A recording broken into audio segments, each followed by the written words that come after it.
Now that we know how basic transformations work with graphs, we're going to look at some basic functions and how those functions can be translated. So, first we need to know the functions.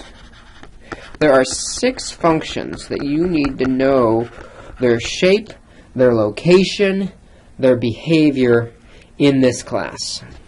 The first function is what is called the linear function. And it is f of x equals x.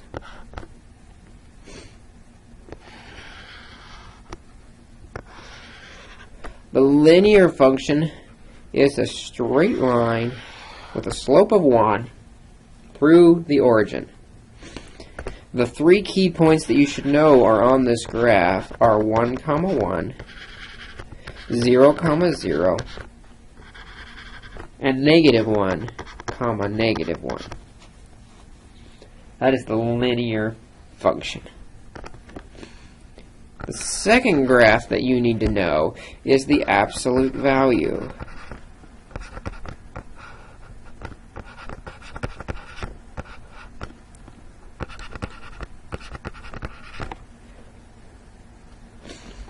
The absolute value function looks like a V, as in the word value, with a slope of -1 down to the origin and a slope of +1 coming out of the origin. Essentially, we took the linear function and took that negative part and reflected it positively. Again, the 3 points you need to know in the absolute value function are 1, 1, 0, 0, and -1, 1. If you know those 3 points, you can graph an absolute value function. The third function we're going to look at is what is called the quadratic.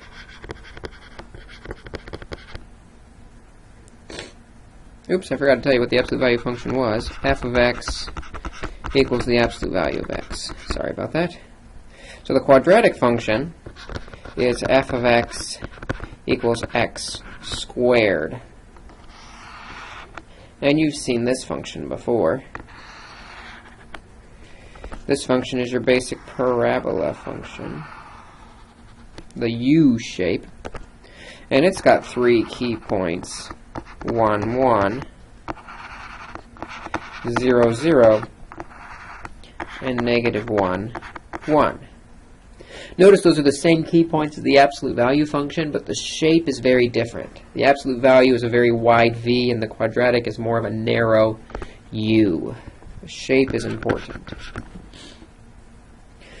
The fourth function you need to know is a cubic function. The cubic function is f of x equals x cubed. And if you were to graph the cubic function, it's going to come up, level off, and go back up again.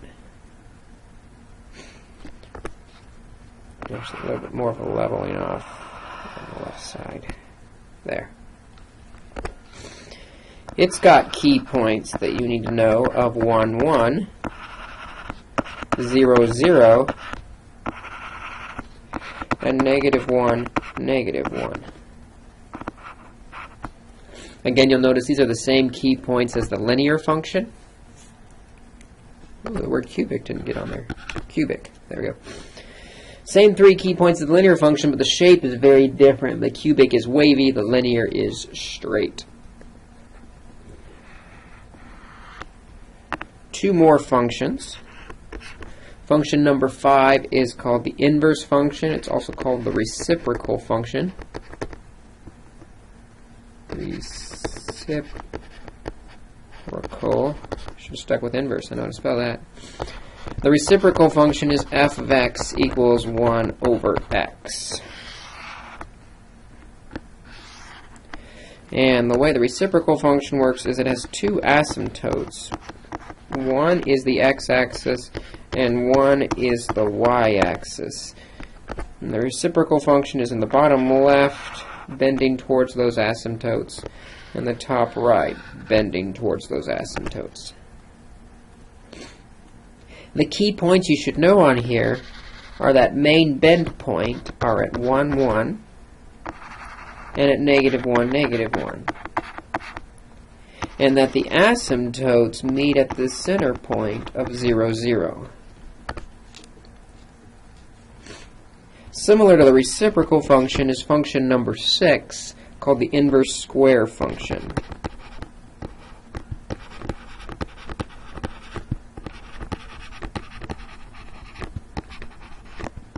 That is f of x equals 1 over x squared. This one also has the same two asymptotes, the y-axis and the x-axis.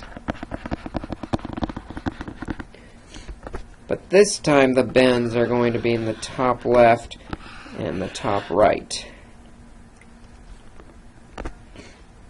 Key points then are 1, 1,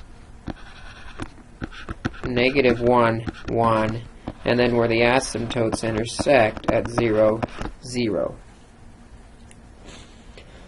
So 6 functions. This is one of the few and only, I believe, times where I tell you to memorize something in this class. You need to have these 6 functions memorized. You need to know their shapes. You need to know which shape goes with which function.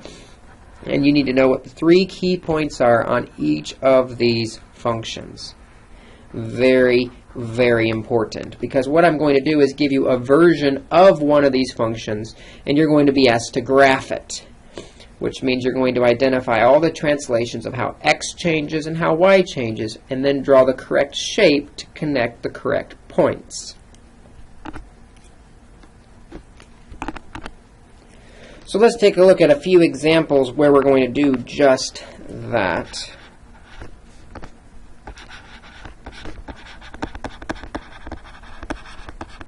We're going to be asked to graph each of these functions.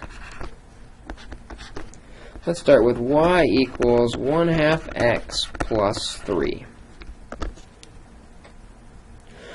What type of function is this? Well, we could do the y equals mx plus b and graph it that way, but to kind of set up the other problems that are coming, I want to notice that the variable, what's happening to the variable, the x, is it's just standing alone. It's just an x. That is a linear function in x just standing alone. And so we're going to rewrite this function with f of x representing that x portion. And then build around it, it's 1/2 times that plus 3. Y equals 1/2 times the main function, the x, plus 3. And what we know then is the x-coordinate is affected by what's inside the function. And that's just x, so x equals x prime. And the new y-coordinates are affected by all the outside stuff. I should do this in a different color, actually. Let's do it in orange. The new y's are all the outside stuff.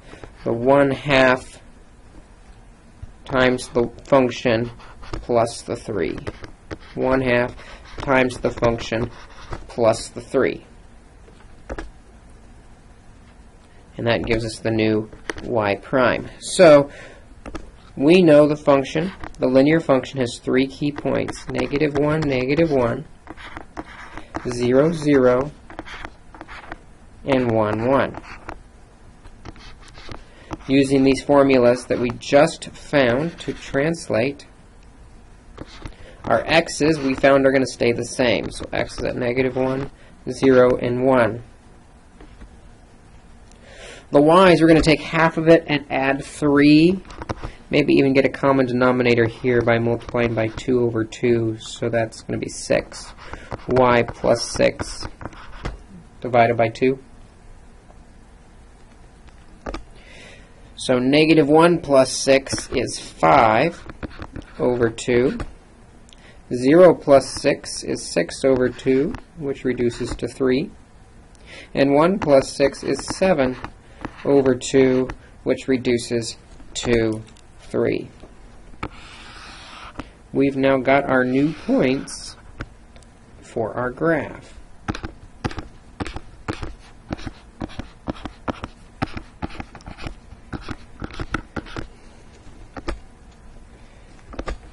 points on our graph are -1, 5/2, 0, 3, and 1. Whoops, that's not 0, 3, that's 0, 2. And 1, 7/2. And so when we connect the dots, we end up with this line. There is my linear function. So it feels very much like what we did yesterday, except that yesterday we were given a graph with points. Here we need to know what the graph, the points, and the shape are. So let's do one that's a little more exciting than a line, because really a line we could do easier as y equals mx plus b. So let's do y equals -2, absolute value of 3x plus 1 minus 4. And this time what you'll notice is the main operation here is the absolute value. That absolute value is going to be our function. What is inside the absolute value is inside the function. What is outside the absolute value, the -2 minus 4, is outside of the function. So this is how we've converted the original equation into the function notation, so we could see how things are going to move with this absolute value function. The stuff inside the function is going to affect the x. X equals 3x prime plus 1. And when we solve for x prime, we have to subtract 1 and divide by 3. So that's what's happening to the x's.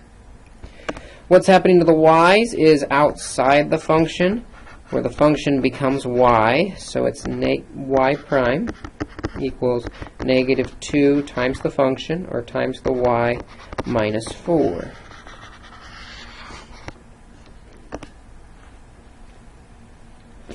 With the absolute value, that was number 2 up above here, the key points are -1, 1, 0, 0, and 1, 1. We're going to attach them with a V shape. So the key points that we need to see how they're changing, -1, +1, 0, 0, and 1, 1. They're each going to change. The x's, we're going to subtract 1 and divide by 3. So -1 minus 1 is -2 thirds. 0 minus 1 is -1 thirds. And 1 minus 1 is 0 thirds, or just 0.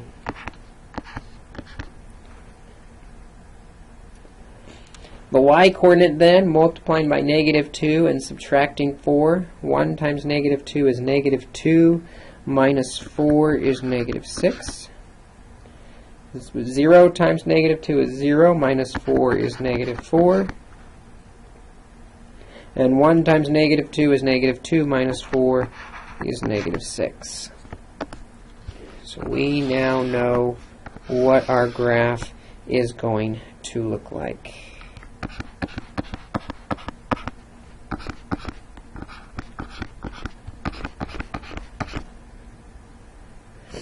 And actually, I'm going to make my x's a little bit wider because we're going to be dealing with thirds inside those x's, aren't we?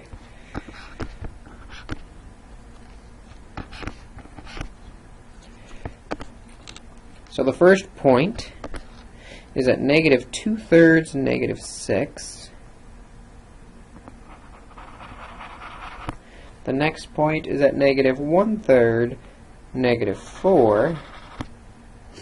And the next point is 0, -6. And if we connect the dots with that V shape that we're expecting, we get our graph of our absolute value. Let's try another example. We need to be really good at this process. Number 3, we're going to say y equals parentheses 1/3 x minus 1 squared plus 2. What's the main operation of this function? Well, as you might expect, putting stuff in parentheses and squaring it is the main operation. This is a quadratic function. So, we're going to have the quadratic function. F represents the quadratic, and everything inside the quadratic goes inside f. 1/3 x minus 1. The stuff outside of it stays outside of it, which is just a plus 2. So we have y equals f of 1/3 x minus 1 plus 2. Something that kind of bothers students is we didn't write the squared down anywhere. The function itself, we're going to let represent the squared part. The function means we square whatever's inside the parentheses. So the function takes care of the square. We don't need to write it because we've written that f to represent the quadratic function. Might even help to write the shape. This is x squared. We know what it's going to look like. So again, the stuff inside the function is going to affect the x. X is 1/3 x prime minus 1.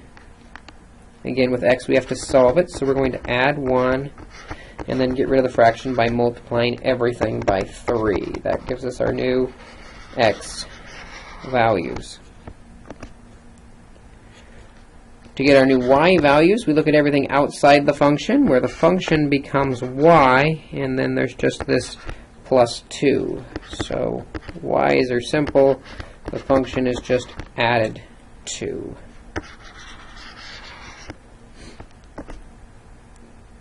With the quadratic, our key points we should know are -1, 1, 0, 0, and 1, 1. So let's see what this gives us for our new points.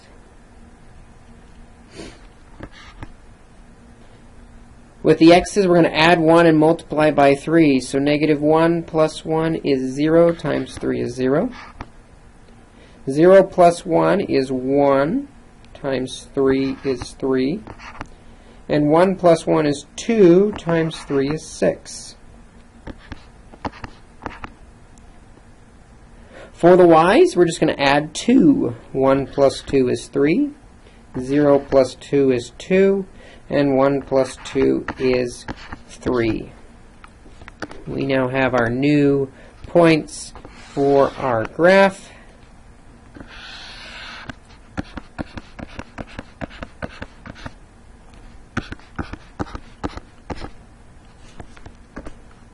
So if we plot 0, 3,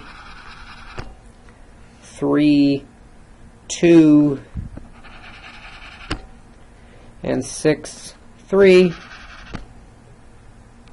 3 is a little higher, isn't it? And then we connect the dots in a U shape. We see it's very wide and very fat, but we get our parabola shape. Let's try another one. Example 4. Y is equal to 2/3 times x plus 3 cubed minus 1. The main function here, you see the main stuff is cubed. That is our main function. It is a cubic function, which we know looks something like that. So we're going to make f represent the cubed part. And inside the cubed part is the x plus 3. Outside of the cubed part is the 2/3 times the function minus 1. This then becomes the function we're going to translate, transform, and move. As usual, the stuff inside the function is how x is going to be changed. X is equal to x prime plus 3. And we always have to solve the x, so we'll subtract 3 from both sides. So we're going to subtract 3 from all of our x coordinates. The y's, we take the outside stuff where the function is y. So y prime is 2/3 times the function y minus 1. And again, we might want to get a common denominator by multiplying by 3 over 3. So y prime is 2y minus 3 divided by 3.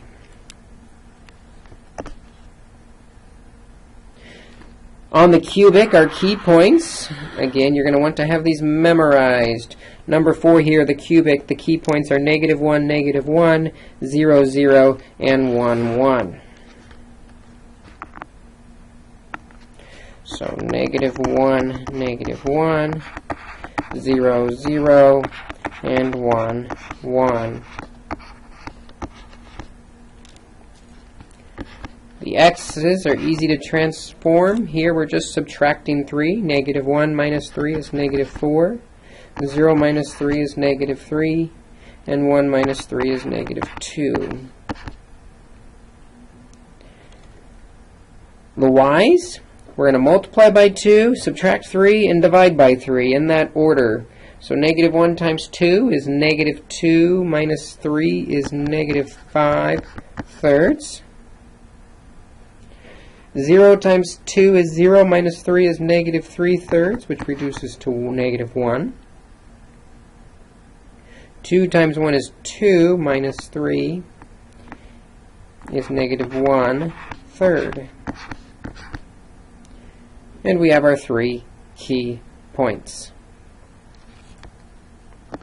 So let's graph it.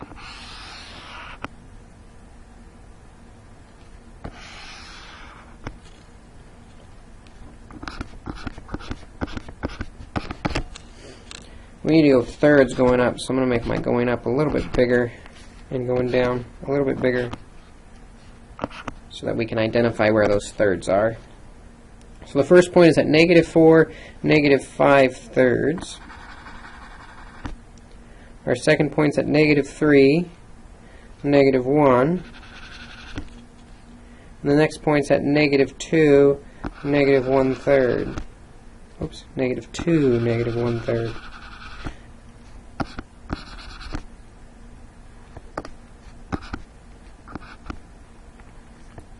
And then we connect it using our shape. It's going to come up, come through, level off, and then come back up. Maybe not quite that shallow, or that steep, but it'll work. We have the graph now of 2/3 times x plus 3 cubed minus 1.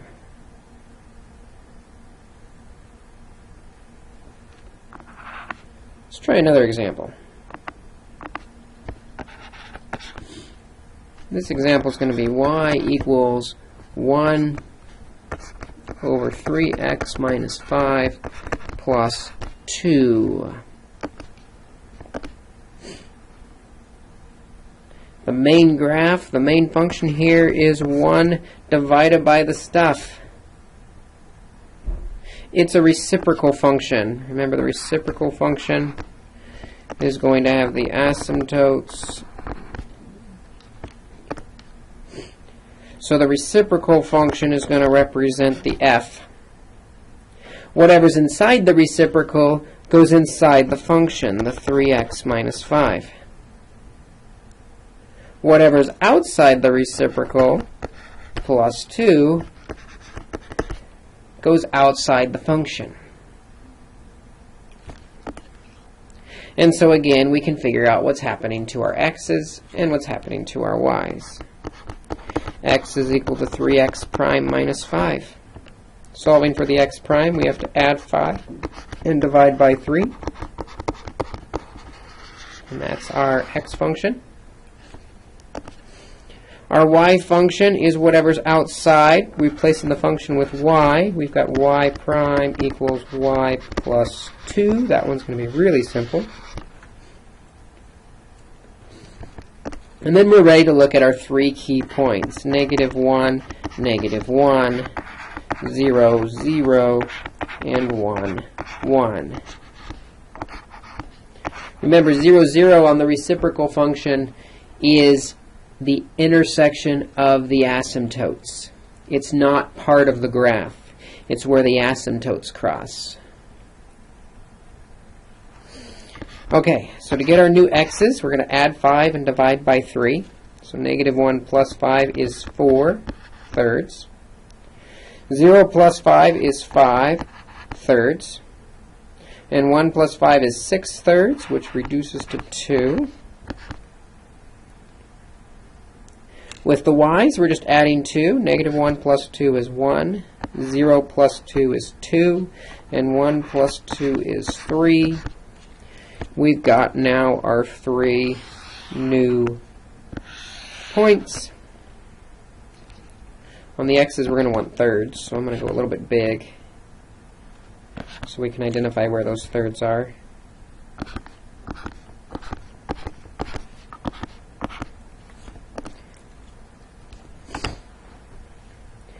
So plotting our points, 4 thirds, 3 4/3, comma 1. It's supposed to be pink. There we go. 5 thirds, comma 2. And 2, comma 3. Now remember, those points are not all on the graph. The center one is the intersection of the asymptotes. So go ahead and draw your asymptotes that have a crosshair at that center point, and then you can graph around the asymptotes. That last one wasn't very good.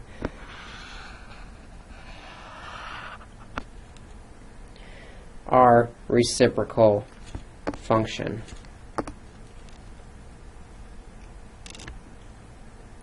One last function type we haven't seen yet. Let's do one more example. We're going to do y equals 2 over 3x plus 1 squared minus 4. And what you see here is the major function occurring is we're dividing by stuff squared. This is the inverse square function. Remember, the inverse square function had the same asymptotes, but it was top left and top right. So if the function represents the inverse square, what's inside the inverse square goes inside the function, 3x plus 1. What's outside the inverse square, which includes the multiplying by 2 on top, because there used to be a 1, right? The inverse square is 1. So this fraction is actually saying 2 times 1 over the inverse square. So we need to multiply that 2 times the function and subtract 4, and that, in function notation, is what we're dealing with. Again, the stuff inside the function affects how the x is going to change. X is 3x prime plus 1. So solving, we have to subtract 1 and divide by 3. That's equal to x prime. Again, the y's are what happens outside, where y is the function. So y prime equals 2y minus 4.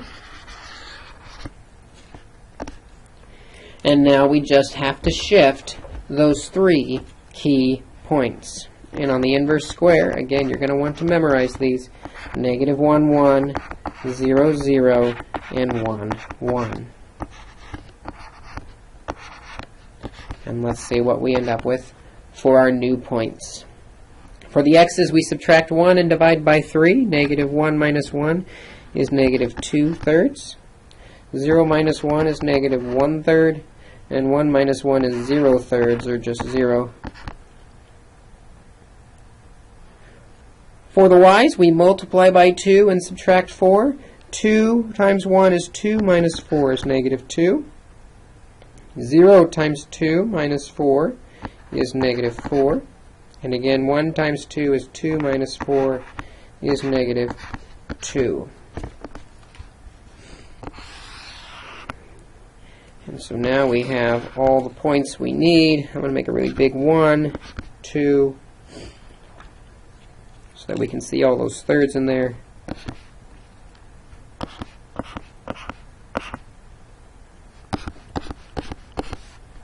Not really to scale, but we'll get the point of what the graph looks like. The first point's at negative 2/3, negative 2. The second point's at negative 1/3, negative 4. And the third point is at 0, negative 2. Again, remember with the inverse or the inverse square, there is an asymptote through the center points. It's where the two asymptotes are going to cross each other. So now we can, whoops, that's the wrong color. Now we can connect those other two dots going through those points and bending. We now have the graph of the inverse square. So that's just a quick example of each of the different types of graphs going through the same process that we went through yesterday. The biggest difference is you need to have these 6 graphs memorized so you know how they behave, what their shape is, any asymptotes, and what the key points are. I want to wrap up, though, by looking at one other thing. We're not going to spend a lot of time on it, but it's good to be exposed to it, is what happens when we take the absolute value of functions.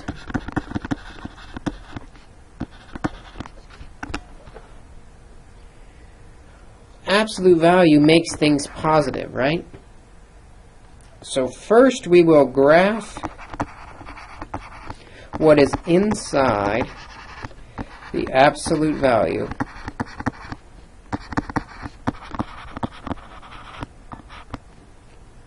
Then we will make the negative positive. And remember, that means anything that's below the x-axis moves above. That's taking the absolute value, making everything that's negative positive.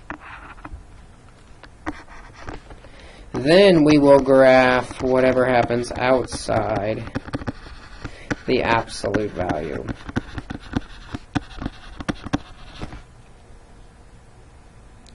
So let's just do 2 quick examples of this process so you can see how it works. Let's start with a really simple one that just has an absolute value of x squared minus 4. We'll first look inside the absolute value, and what we see is happening is we're squaring inside the absolute value. That squaring we know is a parabola, and we're subtracting 4 from that function, which is nice because nothing really happens to the x. X is still the same. And really the y's are just as simple because we make y equal to the function, and we subtract 4, and that's going to be equal to our new y's. With the quadratic, the key points are negative 1, 1, 0, 0, and 1, 1. We said we were going to keep the x's the same, x equals x prime, so negative 1, 0, and 1. The y's we said we were going to subtract 4 from. 1 minus 4 is negative 3, 0 minus 4 is negative 4, and 1 minus 4 is negative 3. So then we draw our preliminary graph that reflects these points.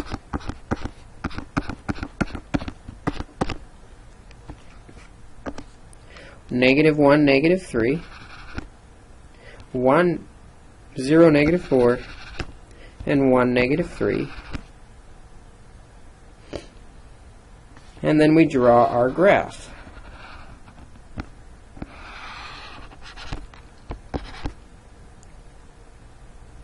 That's the preliminary graph. Because now what we need to look at is we're going to do the absolute value bit. The absolute value is going to take the part that was below the x-axis, and it is going to reflect it up above the x-axis.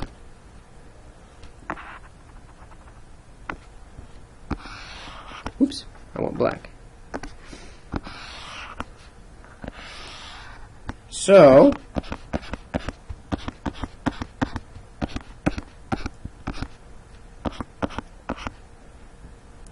we have this point down here at the bottom of 0, -4. That's going to reflect up, making the y positive. 0, +4. We have this point at 1, -3. That's going to reflect up, making the 3 positive, giving us 1, 3. The -1, -3. -1's the x-coordinate. Don't change the x. We take the absolute value to change the y-coordinate to now a +3. And we see that the graph, oops, didn't mean to make that disappear. I don't even know how I made that disappear. I can't make it come back.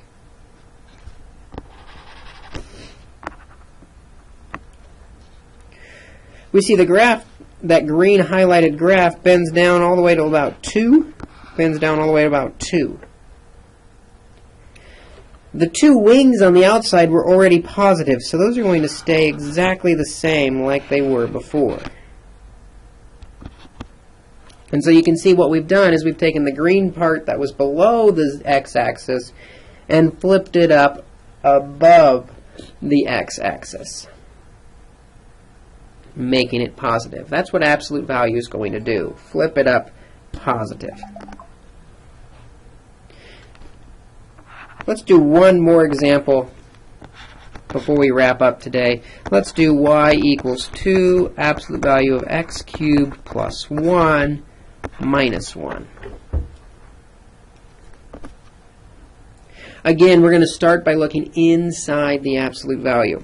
And the function inside the absolute value is a cubic. Cubic shaped like this. That's going to be my function, and we're adding 1 to it, which is nice because the x's don't change. X equals x prime. The y prime, that's what happens outside of the function, outside of the y, which means we add 1. Y plus 1. So the key points are -1, -1, 0, 0, and 1, 1. The x's, we said, were all going to stay the same, so -1, 0, and 1. The y's, we're going to add 1 to them. -1 plus 1 is 0, 0 plus 1 is 1, 1 plus 1 is 2. And so when we graph the original cubic, what's inside the absolute value,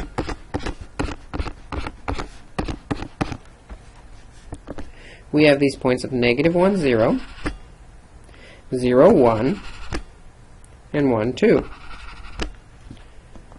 So the graph comes up and bends. We now will take the absolute value, meaning the part that's below the x-axis has to reflect up above. Since we don't really have any points, we're just going to take the shape.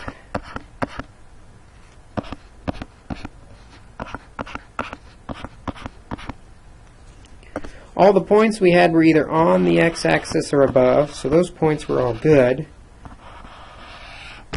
But the part that's below is going to bend up above.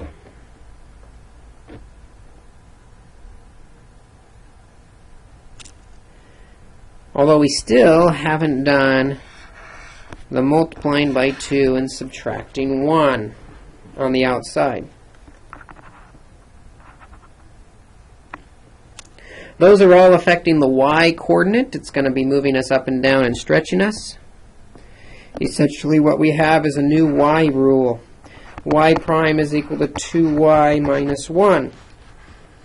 So we're going to take the points that we had before, and apply this new y rule. So the points were -1, 0, 0, 1, and 1, 2, and now these points are going to shift again. The x's staying the same of -1, 0, and 1. The y's now have this extra step. Multiply by 2 and subtract 1. So 0 times 2 is 0, minus 1 is -1. 1 times 2 is 2, minus 1 is 1. And 2 times 2 is 4, minus 1 is 3. So now we've got our new key points, and the graph above is going to be our guide for the shape around the key points. So the key points are -1, -1, 0, 1. Again, not sure why my axis likes to disappear. And 1, 3. And I can see looking above that if I start at the left point, it looks like a cubic. That doesn't look like a cubic. Come up, level off, come up. But then from that left point, it goes up. And so again, I've used the shape above and my new translated points to end up with my final solution for the absolute value graph. What's nice about today's lesson is once you take a look at and master the 6 functions that we started with, learn their key points, learn their shape, learn their behavior, then everything we do today looks a lot like what we did yesterday. So take a look at the homework assignment, practice a few before you come to class to get the feel of moving these, and we will see you in class with any questions.